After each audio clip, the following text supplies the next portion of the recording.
मशवरा देता हूं हुकूमत को और वजीर कानून को मशवरा देता हूं कि ना फिरौन की हुकूमत सारी जिंदगी रही, ना नमरूद रहा, ना जाज बिन यूसुफ रहा, ना यजीद रहा। और यार दरबारी बन के हुक्मरानों की चापलूसी करते करते तुम यहां तक आ गए हो कि अब नबी पाक की इज्जत को हाथ डालना शुरू कर दिया है। और आप यकीन करें सियासी जमातों का इतना बुरा हाल है कि इनके लीडर के बारे में कोई बात करे तो पागल हो जाते हैं ये एहतजाज कर करके।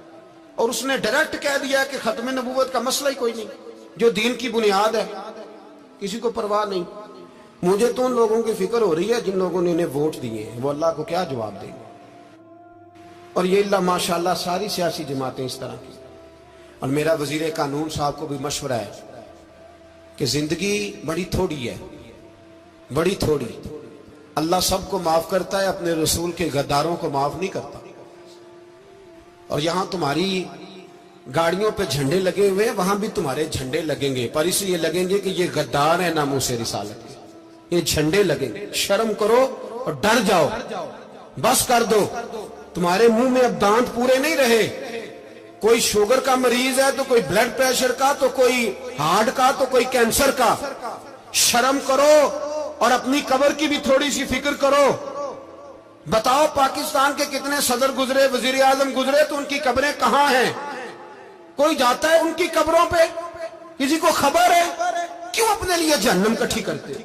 सारा कुछ दुनियादारी रह गई है, सारा कुछ सिर्फ यही रह गया। हजरत अबू बकर सरदार थे, हजरत उमर सरदार थे कबीले, हजरत उस्मान सरदार थे। उन्होंने सरदारियों को ठोकर मार के रसूलुल्लाह के कदमों में बैठना पसंद किया। सरदारियां छोड़ के गुलाम बन गए। तुम सरदारियां बचाने के लिए रसूलुल्लाह की गद्दारी करते हो, शर्म नहीं आती? और कौम शिकवा है मुझे इन लोगों से जो मौलवी तो कह देते हैं तू सियासत नकार, और किसी सियासतदान को मना नहीं करते कि जब तुझे सूरत फातिहा भी नहीं आती तो तुझे किसने इजाजत दिया इतनी बड़ी बात। और मैंने पिछले से पिछले जुम्मे भी कहा था, फिर कहता हूं और ऑन दी रिकॉर्ड कहता हूं, मरज़ई कल भी काफिर थे, आज भी काफिर और कयामत तक। और जो उनके कुफर में शक करे वो भी, और पक्का बेईमान है, काफिर है। वो वजीर कानून हो या सुबाई हो या विफाकी हो, मन शक्का फी कुफर ही फकत कफर। जो मरज़ई के कुफर में शक करे वो भी काफिर है। हमारे रसूल आखिरी रसूल है। हम किसी को ये इजाजत नहीं देंगे कि वो खत्म नबूवत में रखड़ा डालने की कोशिश करे। हम किसी को ये इजाजत है। और तुमने कौम को लूटा, लूटते रहो, अब ईमान पे डाके तो ना डालो। तुम्हें दौलत लूट के पेट नहीं भरा, अब ईमान लूटना शुरू कर लिया। तुम्हारा फैक्ट्रियां लूटकर, कौमी खजाना लूटकर पेट नहीं भरा, भाई मानो अब दीन बेचकर अपनी हुकूमतें पक्की करोगे। और वो लोग भी तैयार हो जाएं जो इन बेईमानों को मुंतखब करते हैं, उनसे भी सवाल करेगा खत्म नबुव्वत का मौजू क़यामत के दिन कि तुम बताओ। इनको सपोर्ट करते थे जो रसूलुल्लाह सल्लल्लाहु अलैहि वसल्लम के बाद भी किसी नबी को नबी मानना दुरुस्त जानते थे। शर्म आनी चाहिए, ख्याल होना चाहिए। और मैंने कहा कि हमारा दिल नहीं चाहता, आप यकीन करें। हमें शौक है जुलूस निकालने का, तुम्हारे खिलाफ बातें करने का। तुमने रोज थर्मामीटर निकाला होता है, चेक करते हो कि ईमान कितना है कितना नहीं है। ये पाकिस्तान अगर सूबा सिंध है तो हजरत अब्दुल्ला शाह गाजी का है, अगर बलोचिस्तान है तो हजरत बाबा अब्दुल रहमान का है, और अगर पेशावर है तो वो सूफिया का है, और अगर ये धरती पंजाब है तो ये दाता अली अजमेरी की है, ये बाबा फरीदुद्दीन की है। इसमें किसी गद्दार को कब्जा करने की इजाजत बिल्कुल नहीं मिलेगी। और हम वो लोग भी नहीं जो चुप करके अंदर सोते रहे, कौम जो करती है करती रहे, हमें परवाह नहीं। ना, ऐसी कोई बात नहीं। कोई बंदा ना समझे कि इन्हें होश नहीं, इन्हें पता नहीं, हमें सारा कुछ ही आता है। फिर अगर कल को कोई मुमताज कादरी पैदा हो गया तो शिकवा ना करना। कल को कोई फिर से आमर चीमा निकल आया तो शिकायत ना करना, याद रखना।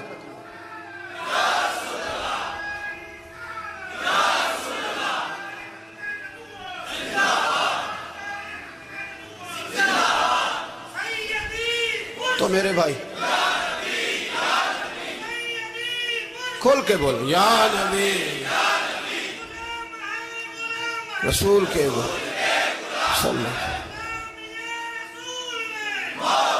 تو یہ مشورہ ہے.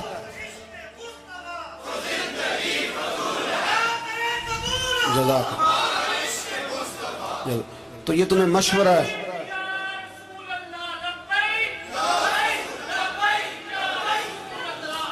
میری بات سنیں، یاد رکھیں، یہ لوگ بعد میں پچھتاتے ہیں، پھر مناظرے کراتے پھرتے ہیں اس نے صحیح کیا کہ غلط کیا، پھر انہیں ہوش آتی ہے بعد میں، پھر ان کے ہواری نکل کے میدانوں میں دلیلیں دیتے ہیں.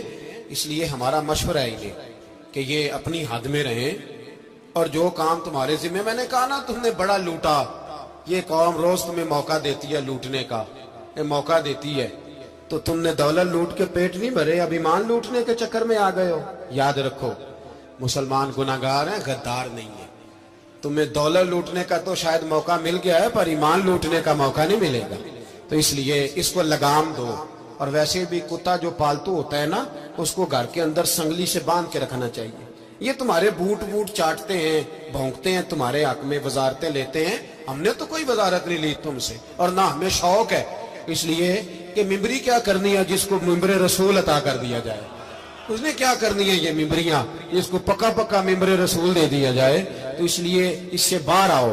میں نے کہا بڑے بڑے نمرود، فرعون، قارون دفن ہے، تمہارا بھی نام تک نہیں ہوگا، بالکل نام نہیں ہوگا.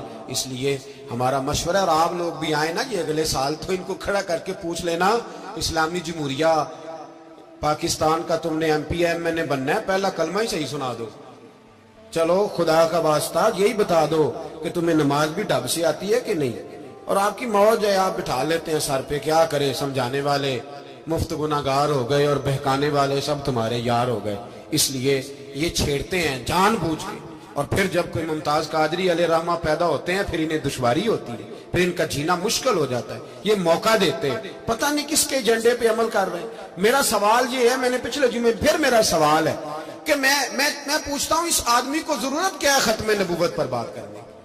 جب امت مسلمہ کے متفق کا فیصلہ ہے کہ مرزائی کافر، اسمبلی نے بل پاس کر دیا کہ مرزائی، ان کو اقلیت قرار دے دیا، اور جب سے وہ اقلیت بنے، نہ ہم نے ان کی عبادت گاہ جلائی، نہ ہم نے ان کو قبروں سے نکالا، نہ ہم نے، بس ٹھیک ہے جیسے عیسائی رہتے ہیں، یہودی سے کس ملک میں رہتے ہیں وہ بھی رہے، اقلیت بن کے رہے، کوئی اعتراض. پر تم انہیں کھینچ کے کیوں قریب کرتے ہو؟ تمہارا کیا جرانہ ہے ان کے ساتھ؟ بتاؤ تو صحیح. ان لوگوں سے ان کو چاہیے اپنے منہ میں لگام ڈالیں، اور اگر نہیں ڈالیں گے پھر انشاءاللہ ڈالی جائے گی.